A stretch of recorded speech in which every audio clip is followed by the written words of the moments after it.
Hi friends, welcome back to my channel Towards to Live. I'm Hanma and this is vlog 6. So hope you are doing good. So yeah, in this video we'll be talking about alternatives I had when I bought my RE. So I bought my first bike in 2010. So it's a Bajaj Avenger 2010 model. After 4.5 years of usage and riding it for 1,20,000 kilometers plus, to the time to say goodbye to Avenger 220. I sold my bike. I waited for 6 months. Wanted to really realize, do I really need a bike? Yes, it was mandatory. At that time, Yamaha Fz 16, not FZS, Fz 16 with plain colors. Completely meant for city rides. Maneuvering was way too easy on that bike. It's a good bike, I should say. But I had a couple of bad experiences with Fz 16. So thing is that a couple of times the brake got dismantled or completely disconnected. So somehow I tried to manage to stop the bike with gears, shifting down the gears randomly. So somehow it worked, but not necessarily it will work every time, right? This happened this happened twice in 15 days of gap. So again decided to sell my Yamaha Fz 16. At the time I was selling my Fz 16, the very potential bike, with good performance, with good demand, and it was a relaunched bike in 2017 with laser edge edition. So any guesses, please mention in the comment section. And the bike is NS 200. Yes, leather edition. You all might be aware that what is the fan base for NS 200, Pulsar NS 200. I was completely okay with the performance. The bike performs within city, on highways. I happily used it for 4 years. Driven somewhere 68,000 kilometers, and I bought it NS 200 for 1,16,000 at that time in 2017. At the time I sold it for 68,000. It was a very fair deal which I got. Okay, it was a very fair deal. So, and at the same time I had some special attachment with NS 200. Even today when I see NS 200, I feel a bit low. After 4 years of usage, the bike was completely in a brand new condition. Thus having that special attachment with NS 200 after riding it for 60,000 kilometers plus in 4.5 years, which includes COVID time. Okay. Where I was into a bit serious job thing, else the kilometers would have been more. Again, after selling my bike NS 200, I waited for 6 months to go with the best possible, and this time my priorities were different. The first thing that I wanted my wife to sit on my bike comfortably without any pain. That may be within the city or for long rides. That is one priority. And the second thing that I wanted to give this bike, the bike which I am buying now, wanted to give this bike to my son when he turns to the right age where he can ride a bike. What else could be a better option than RE? That too classic, which has been into market from ages, from many years. It made its own footprints in the market, in two-wheeler market. which bike is more reliable than Royal Enfield Classic 350 on highways, city, for someone who really want to maintain a bike for many years. This RE Classic 350, initially while buying this bike, many other bikes were also into consideration. Like again, I want to go with NS segment, NS 200, or there's no point in buying NS 200 again. So I just wanted to go with N250 or F250, where for me both didn't feel like convincing. They were not convincing for me. The way it performed was not that satisfactory. So N250 and F250 were out of the bucket. Himalayan had a wrong perception at that time that owning an Himalayan you can't ride in city, where I was not that sure whether I will continue my channel or not. So owning a Himalayan and using it for city purpose, that doesn't make any sense. That's what I felt.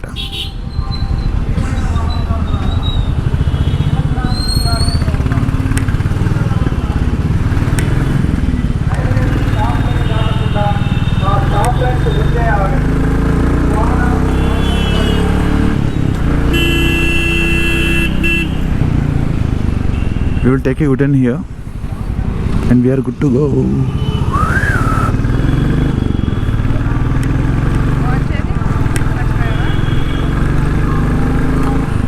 Guys, just now I had scolding from my wife. I forgot my watch. It's okay, fine. कभी कभी बीवी से डांट खाना भी अच्छा है, out of love. So yeah, NS 200 Pulsars were out of my bucket. Himalayan had a perception that I'm not sure whether that bike perform good in city or not. But highways, it's king of highways. So interceptors were out of my budget. Hunter was, I didn't like Hunter much, to be very honest. Like RE version of Fz. So not again. At the time, even I thought of owning an electric Ether or iQube or Ola. So my wife suggested, भाई तू लेगा तो 6 महीने बोलेगा मुझे bike चाहिए. I can't ride this scooters anymore. So better don't go for any electric or scooty. Go with bike. Take time and go with the best. Apache 310R RR. I had a test ride on it. Not satisfactory for my height. I am 5'11", so it was not good on my. I was not feeling comfortable riding that bike, so it is out of the bucket. KTM's had tested on both 250s, KTM Duke 250 and 250 Adventure. Both the 390s, Duke 390 and the 390 Adventure. 390s were out of my budget. I was looking for something within 3 lakhs of range, so they were out of my budget, so it's a big no. 250s I was not satisfied with the performance. Earlier I had a couple of drag race between KTM Duke 250 and Bajaj Pulsar NS 200. So no, there is no much difference with the performance. So I just thought of what I'm really paying 2 lakhs change for. KTM 390 is the right choice. A person who came from NS 200, so he won't feel any difference riding KTM 250. See, though the powers are a bit different, but the peak performance you can see only on highways, not within the city. So KTM's out of the bucket. The iconic Javas and STs. Coming to Java, way too short. What I felt while riding Javas, haven't test ride. Java 42, Java Classic, जो भी है, didn't feel they were up to mark, as they were completely new to the market. There have many reasons why I didn't go with SD or Javas. See, though they are brands from many years, though they had a different fan base, but end of the day, in present generation, they don't have much expertise coming to this segment, right? Coming to Javas were a big no. Coming to SDs,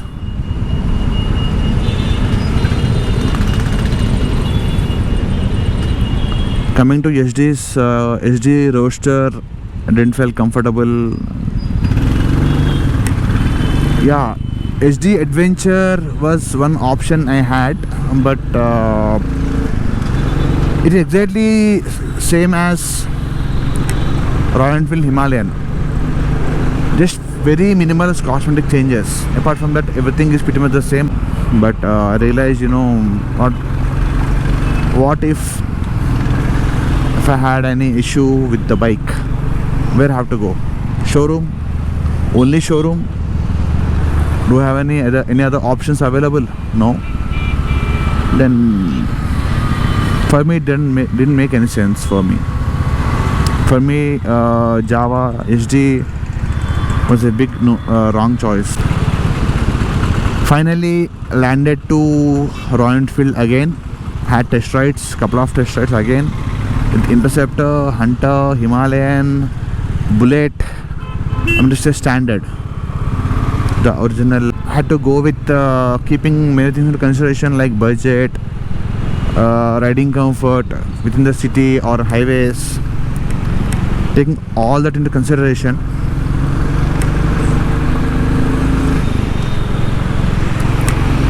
Classic 350 was my final choice. I wanted to go with red.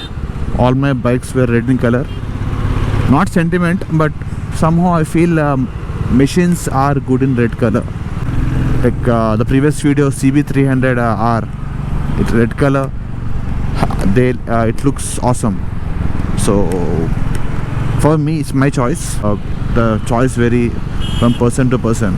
The reason why Classic 350, I can find right person who can work on this bike anywhere, randomly. Trust me, there are many good mechanics across India who are very good at their work when it comes to Royal Enfield. Spare parts are minimal. How did I forget about Hondas? Honda Highness was into consideration. Honda CB300R was into consideration. CB300 RS was also into consideration, but as I said earlier, new brand, not much expertise into this segment. But yes, after many years of launch, now people can opt for Honda. I guess, I feel, they got good enough. I feel they got good enough expertise with regular service feedbacks. They are getting what has to be changed, what all can be added to the bike, the service network. Everything has grown up gradually. So yeah, but still I would say RE is my choice when it comes to long life. Even Honda engines are also more reliable. After first 500 kilometers within a week time, the first ride I went to Gandikota, where the bike performed exceptional, I should say. I was pretty much happy with the performance, the way the bike performed on highways, on a bit rough terrains. So I felt I made a good choice going with the Classic 350. I was cruising somewhere around 110, 115 at a point constantly, without any effort, but still I can say that the sweet point of this bike is from 90 to 100 or 95 to 105, not more than that. Maintaining it, going at high speed on Classic 350 doesn't make any sense. You need to maintain that decent speeds. So when I came back to Hyderabad, I realized that I need to come up with few accessories at least to have a pleasant experience while riding on highways. Generally I don't prefer riding at night, but sometimes we have to ride. We can't avoid. So the time having a bit of a comfort zone is very important. That's what I felt. So the first thing came into my consideration was auxiliary lights. So what I thought is, anyhow I won't be going to long rides very frequently. I'm a seasonal rider, so maybe 2 to 3 times a year. For that, investing on big brands. So HIG was something which was coming in my budget range. So HIG and this tiny lights were more than sufficient for me, what I felt, and my decision was not wrong. And later, after buying auxiliary lights, the next ride, I thought of adding a LED light as a main headlight, so that I don't have to rely on only auxiliary lights every time. I just added a few switch over here. This is for headlight and this is for auxiliary lights. Very minimal maintenance, guys. I can say you this. Very minimal maintenance. Get your bike serviced on time and keep the engine oil check, brakes. That's it. We are good to go. And keep your chain lubing frequently, so that there won't be more wear and tear of the chain. If you really want your bike to perform well and give a good life, you have to maintain it. So guys, that's what my experience owning a bike.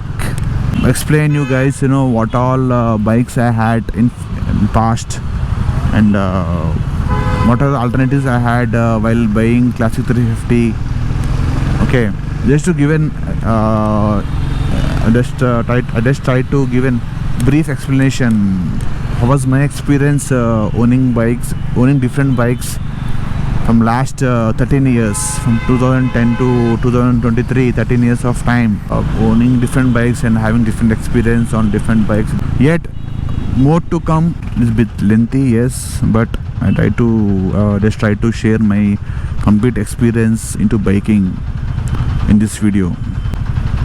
I hope this video will help you out in some way or the other to choosing right bike, knowing your purpose of what is the purpose of buying a bike. If you are going with a street bike and expecting it to perform exceptionally well on highways, doesn't make any sense. What is the purpose? Are you a seasonal rider?